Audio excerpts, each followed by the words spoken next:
We'll have the latest as police investigate another school massacre. Got a headline of heavy rain making its way right through the afternoon hours, and we're not going to be done until tomorrow. We'll have the latest from the Skywatch Weather Center. And 5 states held their primaries this week. We'll take a look at the results. The 4 states' most watched news starts now. Anguished parents in Uvalde, Texas are missing 19 children today, the latest victims of another mass shooting. 2 adult teachers are also among the dead. This is KOAM News at Noon. I'm Tanya Bach. Topping our first 7 minutes, the latest school shooting, this time in Uvalde, Texas, reignites debate about whether lawmakers need to pass new gun control legislation. The president called on Congress to take action during his address to the nation last night. And people everywhere are asking why it's happening again and what can be done to stop the carnage. Aaron Jones has the latest from Uvalde, Texas. Sadness and grief overwhelm Uvalde, Texas and the nation following another mass shooting. An 18-year-old gunman barged into an elementary school Tuesday with an assault-style rifle and high-capacity magazines. It just started shooting children and teachers that were inside that classroom, having no regard for human life, just a complete tragedy. Authorities say the gunman shot and wounded his grandmother before the school rampage. They are investigating what led up to the massacre. No friends, no girlfriends at this time that we know of, was unemployed, no criminal history, no gang affiliation. So we're trying to determine exactly what the motive was. At least 21 people, including 19 young children, died. In an address to the nation last night, President Biden called on lawmakers to take action. Why do we keep letting this happen? Where in God's name is our backbone to have the courage to deal with it and stand up to the lobbies? It's time to turn this pain into action. Some parents waited all night here at the Civic Center to see if their child survived the massacre. Authorities even using DNA samples to try and identify some of the victims. My daughter, Annabelle Guadalupe Rodriguez. Her name, she's only 10 years old. Jesse Rodriguez eventually got word his daughter was one of the victims. As this community learns more about who was killed inside the school, they are grappling with a sudden and unbearable loss. Aaron Jones, CBS News, Uvalde, Texas. Authorities now say the shooting happened all in one classroom. Police fire killed the gunman at the scene. We've entered the broken record phase of another day of rain out there. Michael Hayslip joins us. Not quite done either. Not quite done. All right, Tanya, in the last half hour, we've had this line of very heavy rain hanging from Branson all the way to Nevada. Go to the sweeping radar here. That's going to be cause for concern with the possibility of some flash flooding right in those areas, especially I'd say along 160. 49 should be okay as it veers off just to the north of that. And that's more of an elevated area of the interstate. But with that being said, that band runs right through the Osage and Little Osage, sparking the flood warnings that run now all the way until Sunday. You'll also notice when you get on the northeasterly side of that line, huge difference in temperatures as we now have Stockton just kicking up to 70 degrees and Nevada at 69. You drop below that line of the heavy rain and we're sitting mid to low 60s, even have some 50s still hanging out to the west, so abnormally cool as well. Love to tell you that everything would stay out to the west, but here's what happens. This thing's going to throw on the brakes here this afternoon and evening. And while we see it really intensify west of our highlighted counties, it certainly does want to move back in on Thursday morning, more of a west to east movement. Big counterclockwise motion that's going to circle back around. Now, by the time we get into Thursday evening, we should finally be done with it as it will all push toward central Missouri. Now we get into Friday. A little bit of a chill in the air on Friday morning, but look at what happens by the time we get to the afternoon as we finally see the reemergence of some 70-degree temperatures. So that will bring us sunshine and also to set us up for a warming trend into Memorial Day weekend where we're looking at 87s on both Sunday and Monday with plenty of sunshine. Coming up here in just a little bit, Tanya, we do have some good news as far as flood advisories and watches that have been lifted. And I don't think those will reemerge until we get to Friday. So I think we're in the clear in these spots that we're going to talk about. All right, sounds great. All right, thanks, Michael. Well, voters in 5 states voted in primary elections yesterday. Closest to home, the race for governor in Arkansas. On the Republican side, former White House Press Secretary Sarah Huckabee Sanders wins the nomination by a large margin. On the Democratic side, Chris Jones wins that nomination easily, taking 72% of the vote in that race. And in the race for the Republican nomination to fill the U.S. Senate seat currently held by John Boozman, the incumbent wins that race. And for the Democrats, Natalie James wins the nomination. She currently has the majority of the vote.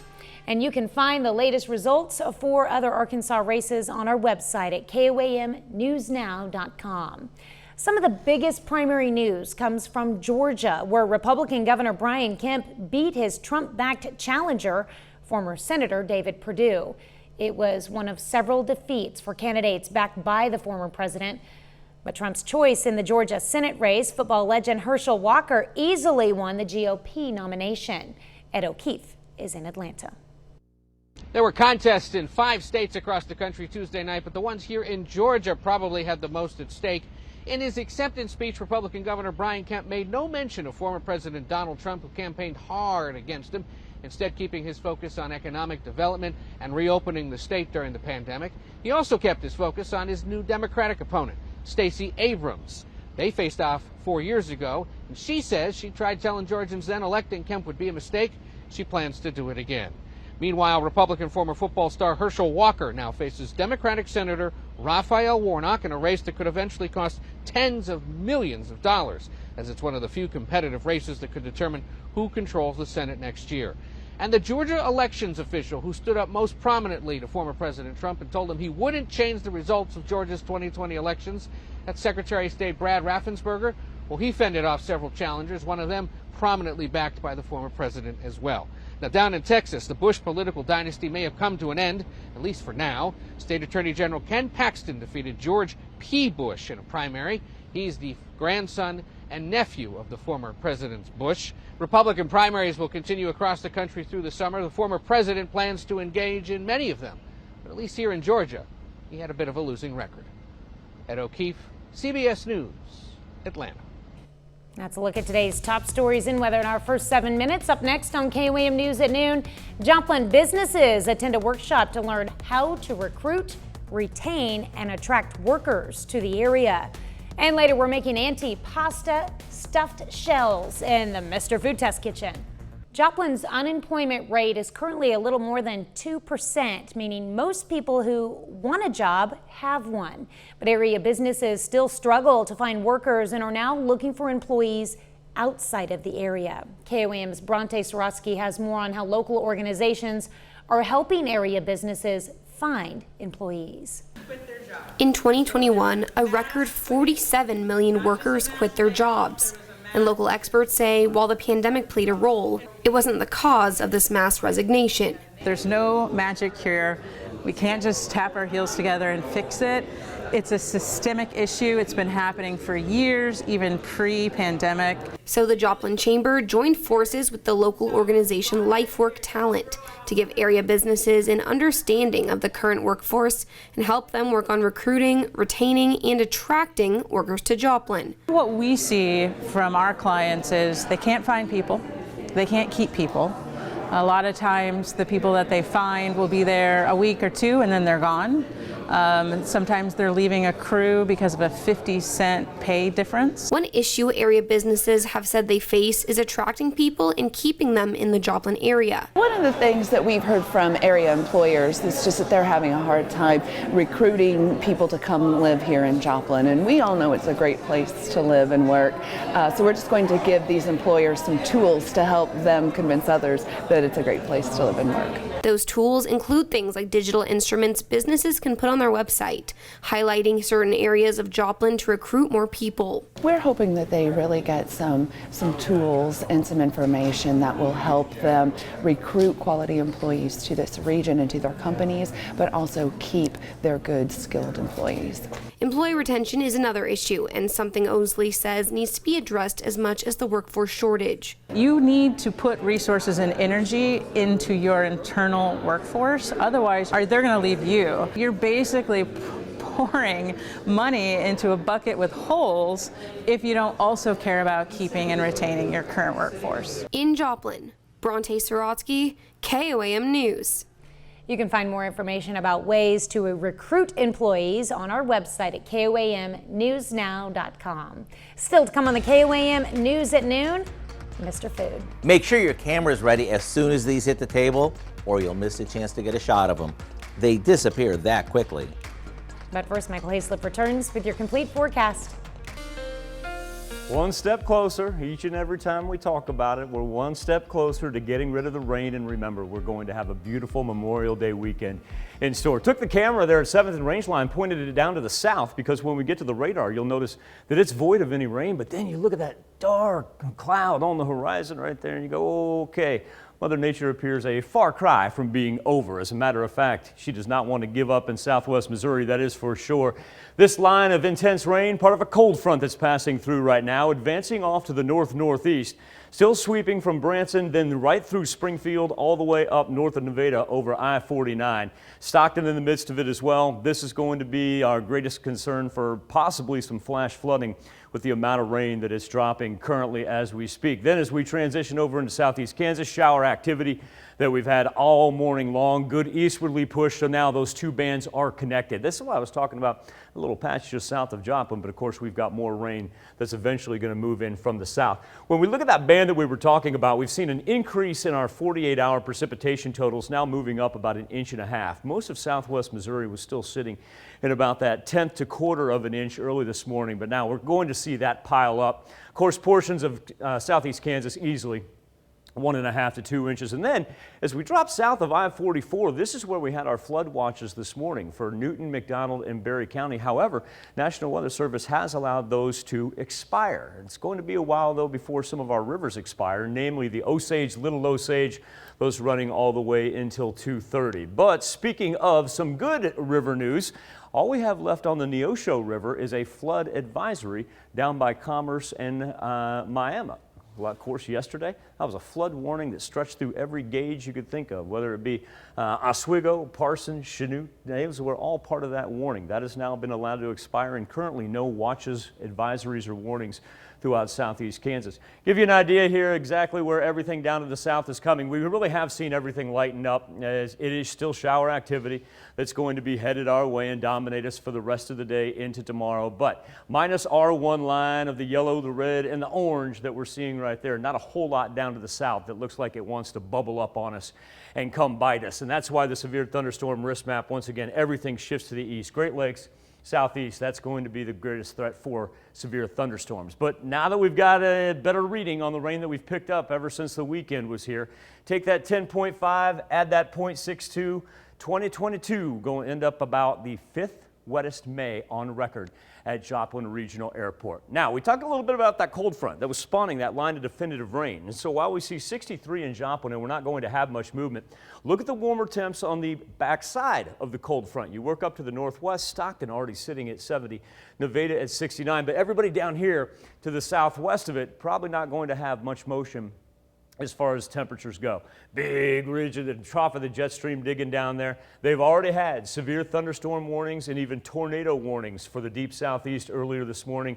And now on the severe thunderstorm risk map, that's that other batch that we talked about that's going to hang over the Great Lakes. As far as for us, it's going to be the stall out and then the counterclockwise rotation. Stalling out this afternoon, heavy rain west of us, throughout central Kansas, really, and then watch this thing begin to turn and turn and turn. Now, eventually, that's going to be a good thing because it's going to push off to the east through central Missouri.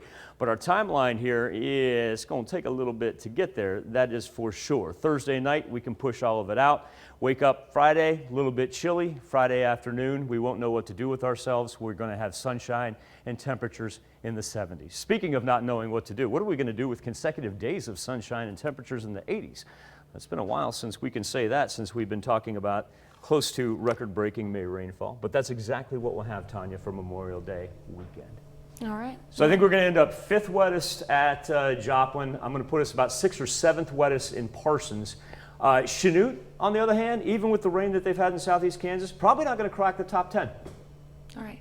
And, you know, even though it's not going to be raining over Memorial Day, you got to be aware all the rain that we've had leading up to it, it's going to affect those water levels wherever you're at. It's going to affect the water levels, but not the humidity. We're going to get lucky. Big dry air mass moves in. Not going to be a whole lot of difference between temperature and heat index.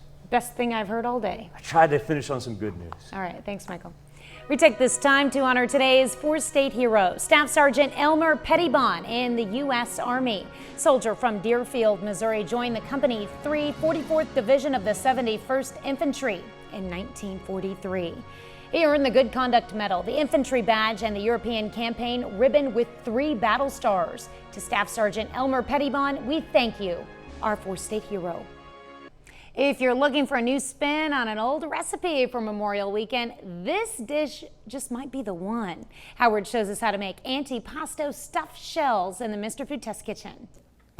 Every year, right before the holidays, we try to create a few new dishes, or at least a new twist on classic ones that'll add some fun to whatever we're serving.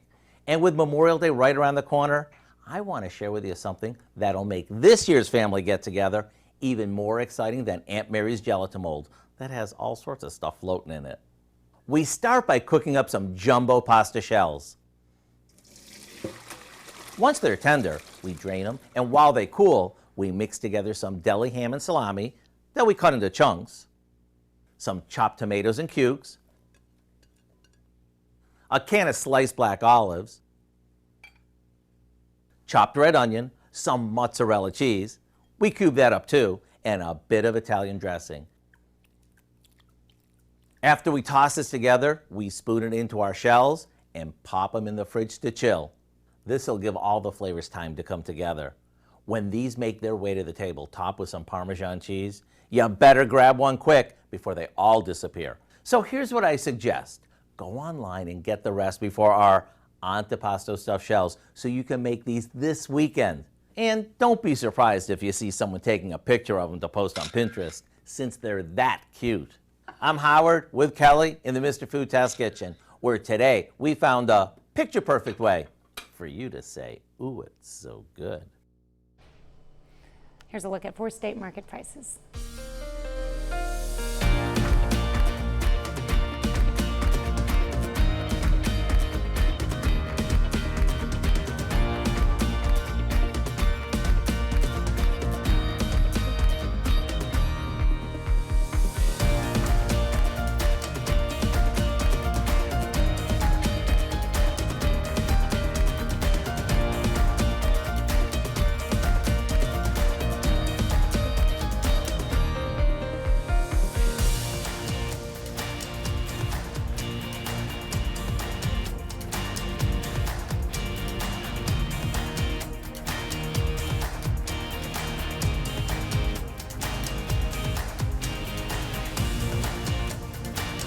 Don't blink, Dow and Tanya, don't blink. Look. Yeah. Blue sky. Whoa. Oh! Trying. Oh! It's trying. And it's because it's going to be gone here in about 5 seconds with the cloud cover. Remember, far done from the rain, that big line right now, the very definitive line stretching over southwest Missouri that's moving off to the north. Scattered showers for the rest of the afternoon, lasting us all the way into Thursday morning. What do we have coming up tonight at 5? Well, at 5, a lot of parents are struggling with how to talk to their children about the Texas school shooting. In Health Watch, we're going to look at ways to start that conversation and keep the lines of communication open. Plus, a University of Missouri researcher has been looking at wastewater to detect COVID early throughout the Show Me State. We're going to look at what this could mean for detecting other illnesses down the line. And Joplin's Children's Center celebrates 25 years of serving the community and children in need. Hope you'll join us for those stories, a whole lot more, of course. It's coming up on KOAM News at 5. All right, thank you, Dow. Thanks for joining us for KOAM News at noon. We'll see you right back here at 5 o'clock.